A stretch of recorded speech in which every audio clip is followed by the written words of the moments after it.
思議なリングを紹介します。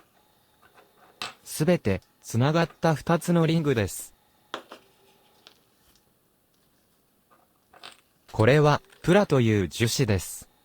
切れ目は、どこにもありません。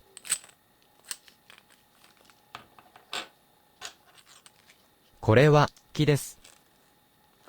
これも切れ目なくつながっています。これは、羊毛フェルトです。これも、完全につながっていますね。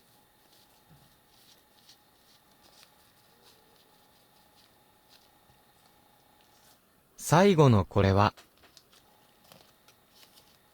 紙です。切れ目はありません。紙であることがわかりにくいかもしれませんので、ハサミで切ってみます。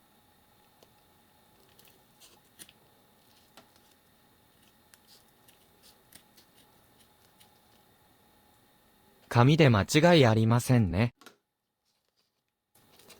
それぞれを作った過程をお見せします。プラ樹脂の場合、3D データを作って 3D プリンターで積層します。最後、余計な部分を除去して完成です。木の場合、塊から削り出します。根気のいる作業です。ヤスリで磨いて完成です。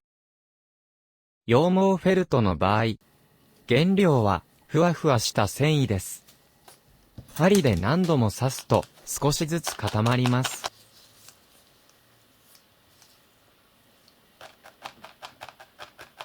輪を通してつなげて針で固めて閉じます。